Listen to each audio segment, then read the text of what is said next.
Olá, telespectadores do programa Ecologia em Ação.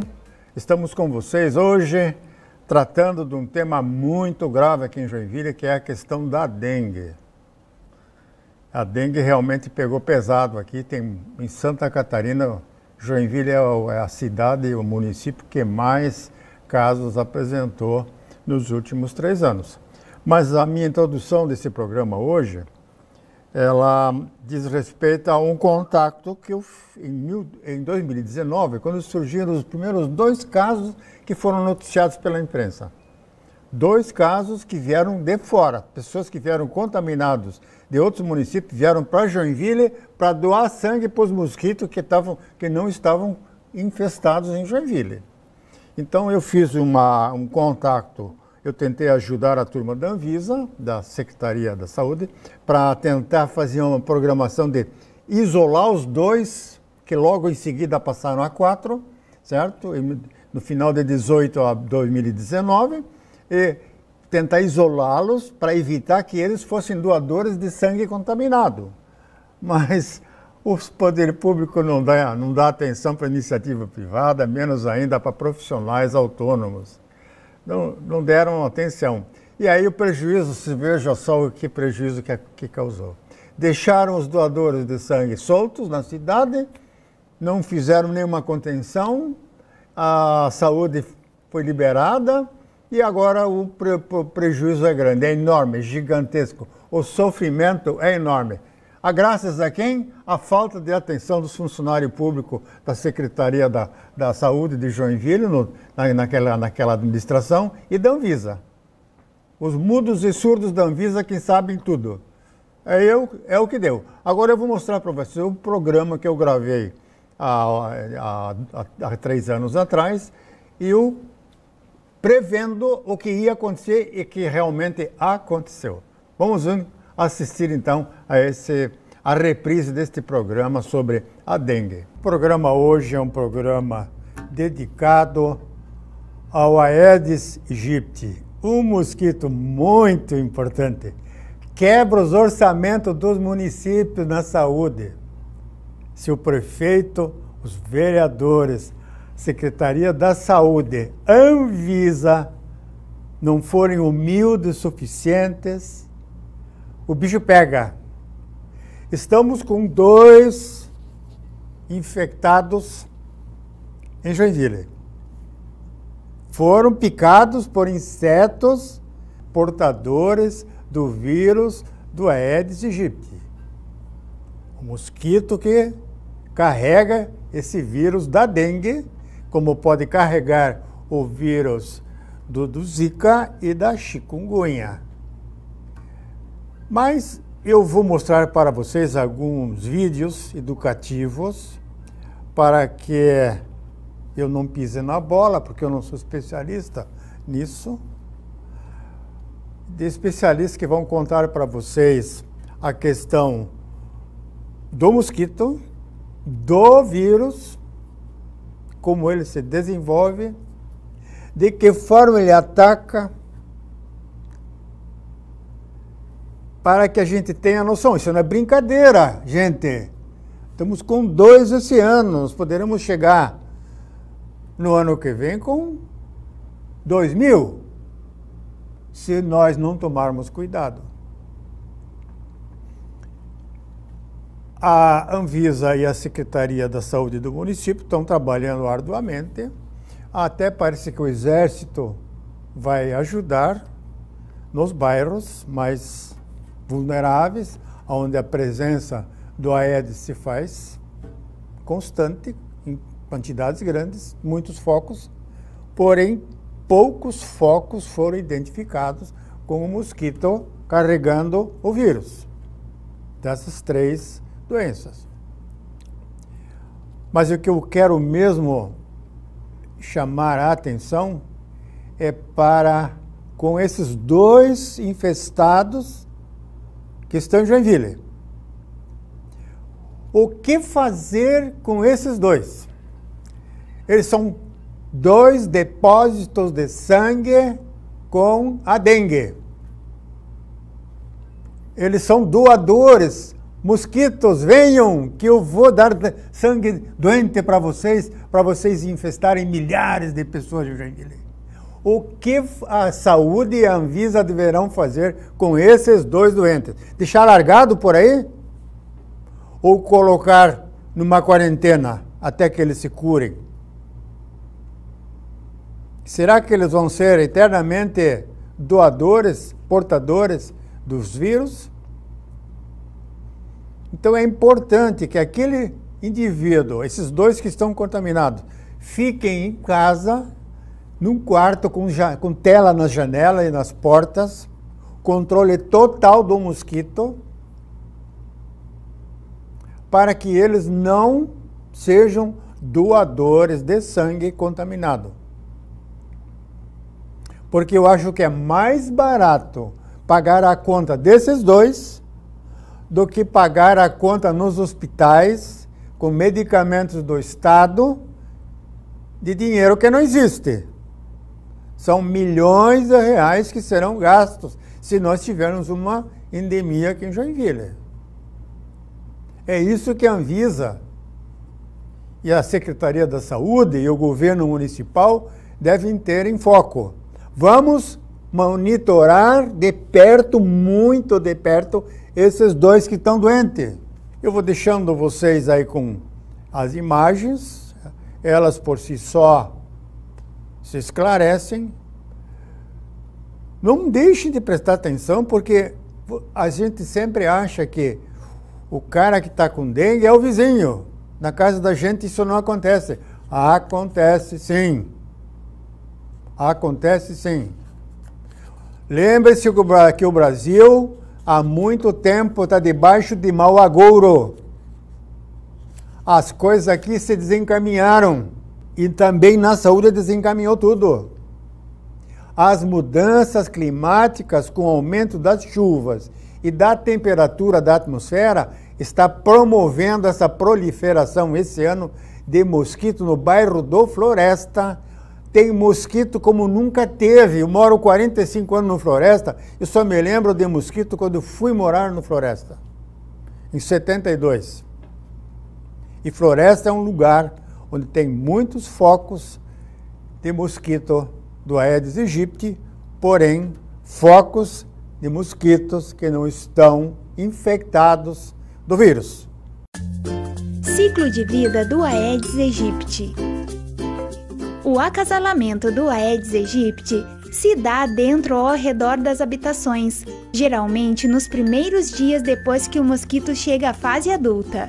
Depois do acasalamento, a fêmea precisa de sangue para garantir o desenvolvimento dos ovos.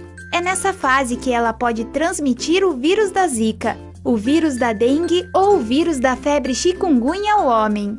Se o mosquito já estiver infectado ou se picar uma pessoa infectada e depois de alguns dias picar uma pessoa saudável, poderá transmitir uma das doenças. É importante lembrar que machos e fêmeas do Aedes aegypti alimentam-se de substâncias açucaradas, como o néctar das flores. Apenas a fêmea pica o homem para sugar sangue, tão necessário ao amadurecimento dos ovos. Normalmente, as fêmeas do Aedes aegypti estão prontas para colocar seus ovos 3 dias após a ingestão de sangue, passando a procurar local para desovar. O mosquito, então, deposita seus ovos em um lugar bem próximo à superfície da água, mas fora dela, na parede do recipiente. Os ovos são distribuídos por diversos criadouros, contribuindo para a dispersão e preservação da espécie. Se a fêmea estiver infectada pelo vírus da dengue quando realizar a postura de ovos, há a possibilidade de as larvas filhas já nascerem com o vírus. Inicialmente, os ovos possuem cor branca e, com o passar do tempo, escurecem devido ao contato com o oxigênio. Eles são tão pequenos que dificilmente podem ser vistos. Os ovos podem resistir até 450 dias sem água. Esta resistência é uma grande vantagem para o mosquito, pois permite que os ovos sobrevivam por mais de 1 ano em ambientes secos, até que o próximo período chuvoso e quente dê continuidade ao ciclo. Recebendo água, o ovo ficará ativo, dando origem à larva e transformando-se depois na pupa. Depois de sair da pupa, o mosquito adulto já pode se reproduzir e botar ovos, reiniciando o ciclo. Após a eclosão do ovo, o desenvolvimento do mosquito até a forma adulta leva um período de aproximadamente 10 dias. A fêmea do mosquito vive cerca de 30 a 45 dias, tempo suficiente para infectar mais de 300 pessoas e colocar mais de 400 ovos. A melhor maneira de quebrarmos esse ciclo é eliminando os criadouros, locais que podem acumular água. Assim evitaremos que milhares de mosquitos possam nascer.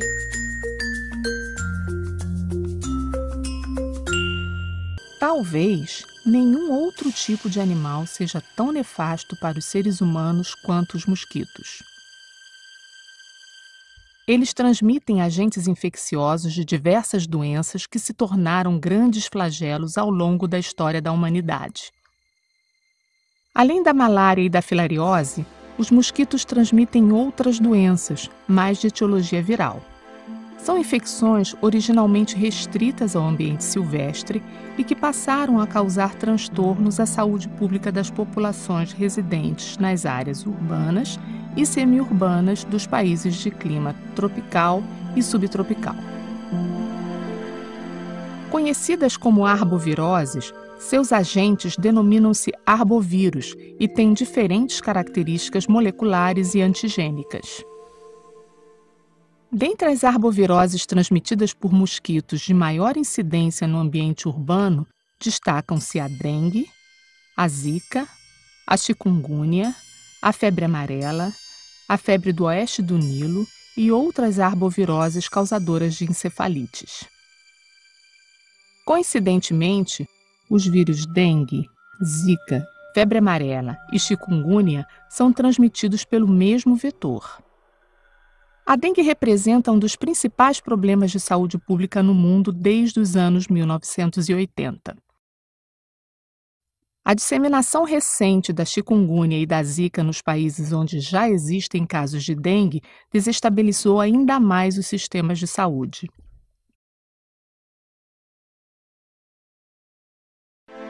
Especialistas da Organização Mundial da Saúde estimam que mais de 2,5 bilhões de pessoas vivem sob o risco de contrair uma dessas enfermidades.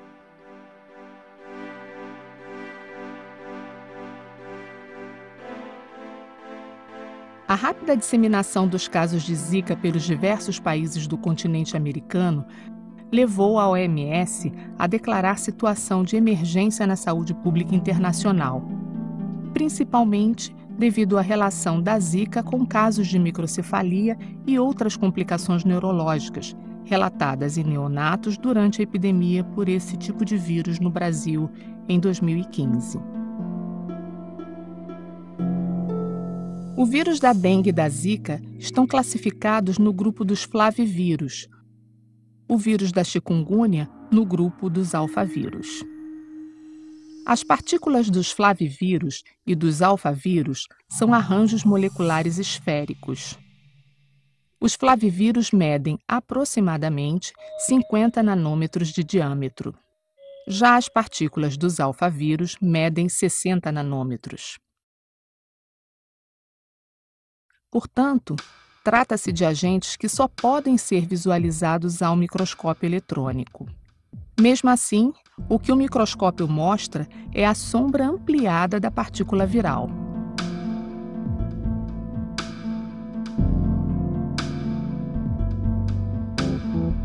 Na composição química desses vírus, há moléculas de glicídios, lipídios, proteínas e ácido ribonucleico de fita simples. É o conjunto das análises físico-químicas que possibilita a representação das partículas nos modelos atuais. Em relação ao vírus da dengue, existem 4 sorotipos, diferenciados entre si de acordo com as suas características antigênicas e genômicas. São conhecidos como dengue do tipo 1, do tipo 2, do tipo 3 e do tipo 4. Para os vírus da chikungunya e da zika, é conhecido apenas um sorotipo para cada um deles. Mostrando para vocês os perigos dessa doença, o que ela causa no ser humano. Os vídeos que eu vou mostrando aí para vocês, eles detalham bem esses pormenores. Agora, nós também temos que fazer a nossa parte dentro da nossa sociedade. Eu tenho uma casa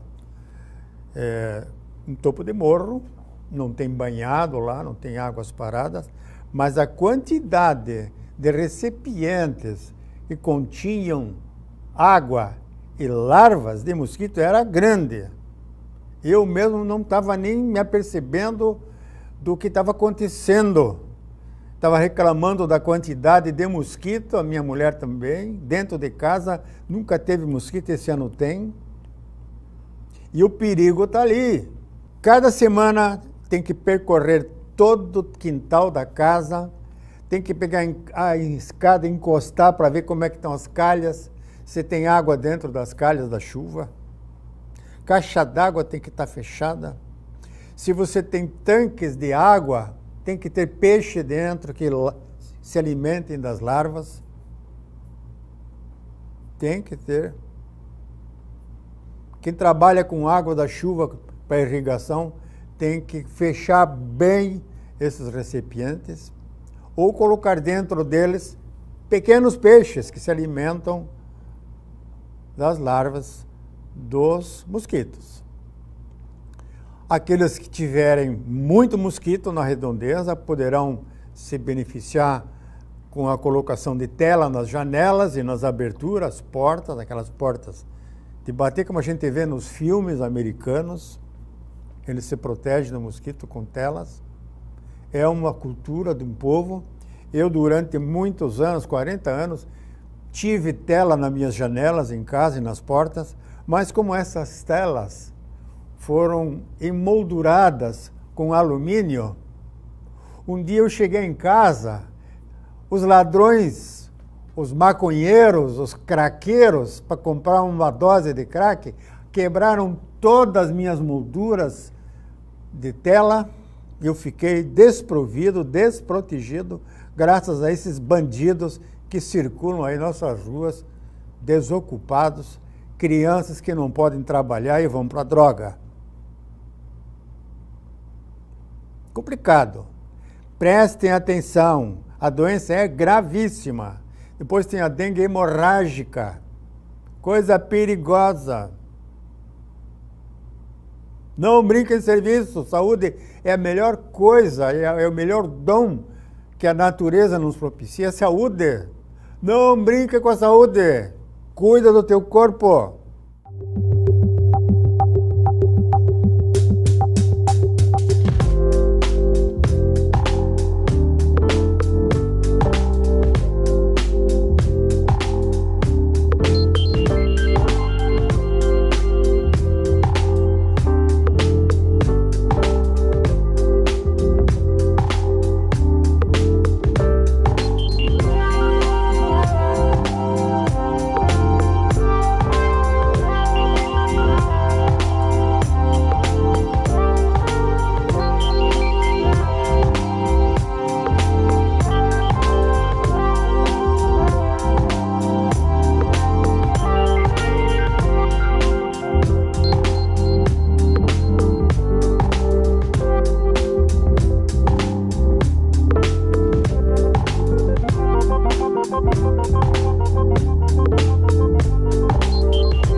Existe na literatura sinais de alarme, ou seja, pacientes que quase que nos avisam que vão complicar. Nós temos a chance de estar tratando ele de forma adequada e evitando um choque e um óbito. Então nós temos basicamente 11 sinais de alerta.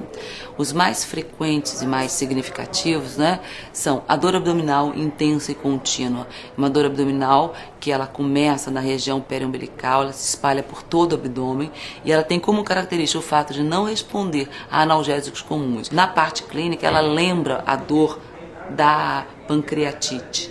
E é uma característica importante que durante o exame físico não tem sinais de irritação peritoneal. Outra característica importante como sinal de alerta é o paciente que tem hipotensão postural, ou seja, aquele paciente que deitado a pressão dele está normal. Quando ele senta ou fica em pé, essa pressão cai de 10 a 20 milímetros de mercúrio, caracterizando já nesse momento a falta de volume dentro do organismo desse paciente, que é todo o mecanismo que vai levar ao choque posterior. Outra manifestação importante são os pacientes que têm vômitos persistentes. Mais uma vez, lembrando o quadro do paciente que tem pancreatite. Outra questão também, principalmente nos idosos e nas crianças, é a questão da queda brusca da temperatura. Aquele paciente que ontem estava com 38,5, 39 e hoje de manhã ele está com a temperatura normal ou mais do que isso, ele faz até hipotermia, ele está com 35, 35,5, isso é um sinal de alerta, isso é uma evidência de pré-choque. Não é infrequente que nessa fase de pré-choque eles possam se apresentar com grande irritabilidade, uma irritabilidade não justificada ou mais que chama mais atenção do que isso é a questão da apatia. Por exemplo, uma criança que ao ser puncionada para se tirar sangue ou pegar uma veia, ela não chora, ela não reclama, que ela está muito apática, muito parada, isso significa um sinal de alerta. Embora as hemorragias não sejam incomuns nos pacientes com dengue, algumas delas trazem em si um potencial de gravidade. E dentre deles chama atenção a hemorragia digestiva, principalmente aquele paciente que faz hemorragia digestiva alta, que expressa por sangramentos, digestivo alto como hematêmese ou mesmo pelo quadro de melena. Outra questão também importante é quando você examina o paciente e ele tem um fígado aumentado de volume. E esse fígado é um fígado doloroso, porque na realidade esse fígado está refletindo toda a fisiopatologia da doença, aonde você tem perda de líquido para terceiro espaço e esse fígado está crescendo junto com esse aumento de líquido, está se depositando no fígado, por isso ele cresce. Ele lembra um fígado de insuficiência cardíaca congestiva na primeira fase aguda. Dentro dessa mesma fisiopatologia, essa perda de líquido para terceiro espaço é que vai explicar o aumento abrupto do hematócrito. Mais um sinal de alerta é aquele paciente que chega com desconforto respiratório, porque na realidade isso pode estar refletindo a presença de um derrame pleural ou, mais grave do que isso, hemorragias pulmonares. Muito importante também estar monitorizando o volume urinário desse paciente, já que a gente sabe que o que vai fazer com que o paciente entre em pré-choque e choque são todas aquelas citocinas da resposta inflamatória. E essas citocinas, elas fazem com que haja redução do fluxo sanguíneo renal e, por consequência, diminuição da diurese. Aquele paciente que tiver uma queda muito acentuada no nível de plaquetas e essas plaquetas ficarem inferiores a 30 ou 20 mil, esses pacientes também devem ser monitorizados na pesquisa de sinal de alerta. Esse problemão que está chegando em Joinville e vai aumentar. As autoridades sozinhas não vão poder controlar a água parada nos teus vasos de flores, de plantas. É você, tua família, desde as crianças até a vovó e o vovô, que saiam do assento e vão cuidar de esvaziar os recipientes onde as larvas de mosquito podem eclodir insetos que poderão fazer muito mal a você e a tua família e a sociedade de Joinville. Nós estamos ruins de hospital, estamos sendo atendidos nos corredores em macas e não podemos ficar doentes. Ninguém consegue mais pagar esses planos de saúde, são caríssimos. Ainda mais para quem passou dos 60, dos 70. Caríssimo. Mais um programa Ecologia em Ação, encerrando assim, convidando-os para o próximo. Até lá!